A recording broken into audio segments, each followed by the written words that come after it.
Sigmund Freud के अनुसार मानव मन को 3 हिस्सों में विभाजित किया जा सकता है: इड, ईगो और सुपर ईगो। इसे मनों के संरचनात्मक मॉडल के रूप में जाना जाता है। यह मॉडल बताता है कि हमारा मन कैसे काम करता है और हमारी इच्छाओं, नैतिकताओं और तर्कशीलता के बीच कैसे तालमेल बैठाता है। सबसे पहले बात करें इड। यह मन का सबसे मूलभूत और आदिम हिस्सा है। इड हमारी सभी मूल प्रवृत्तियों जैसे भूख, प्यास, यौन इच्छाओं और अन्य सहज प्रवृत्तियों का केंद्र है। यह पूरी तरह से अवचेतन में स्थित होता है और आनंद के सिद्धांत पर काम करता है। इसका मतलब है कि इड केवल तात्कालिक संतुष्टि चाहता है, चाहे वह सही हो या गलत। उदाहरण के लिए, अगर किसी व्यक्ति को भूख लगी है तो इड उसे तुरंत खाना खाने के लिए प्रेरित करेगा, चाहे भोजन उपलब्ध हो या नहीं। इड को नैतिकता, तर्क या सामाजिक मानकों की कोई परवाह नहीं होती।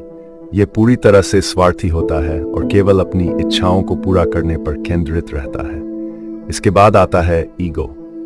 ईगो इड की इच्छाओं और बाहरी दुनिया के बीच मध्यस्थता करने का काम करता है। यह मन का वह हिस्सा है जो वास्तविकता के सिद्धांत पर आधारित है।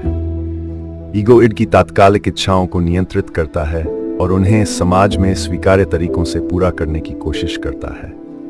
उदाहरण के लिए, अगर इड किसी चीज को तुरंत पाने की मांग करता है तो ईगो यह मूल्यांकन करेगा कि क्या वह चीज अभी उपलब्ध है, और अगर नहीं है तो उसे कैसे प्राप्त किया जा सकता है।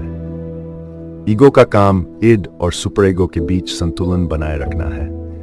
यह तर्कशीलता और व्यावहारिकता का केंद्र है जो हमें सामाजिक रूप से स्वीकार्य तरीके से अपने लक्ष्यों को पूरा करने में मदद करता है। अब बात करते हैं सुपर ईगो की। यह मन का वह हिस्सा है जो नैतिकता और आदर्शों का प्रतिनिधित्व करता है। सुपर ईगो हमारे भीतर एक आंतरिक नैतिक आवाज की तरह काम करता है जो हमें सही और गलत का भेद सिखाता है। ये उन सामाजिक और सांस्कृतिक मूल्यों का परिणाम है जो हमें बचपन से सिखाए जाते हैं। सुपर ईगो 2 हिस्सों में बंटा होता है। पहला है आइडियल सेल्फ, जो ये बताता है कि हमें कैसा होना चाहिए, और दूसरा है कॉन्शियस, जो हमारे गलत कामों के लिए हमें दोषी महसूस कराता है। उदाहरण के लिए, अगर कोई व्यक्ति झूठ बोलता है तो उसका सुपर ईगो उसे यह एहसास दिला सकता है कि उसने कुछ गलत किया है। फ्राइड के अनुसार इड, ईगो और सुपर ईगो के बीच लगातार संघर्ष चलता रहता है।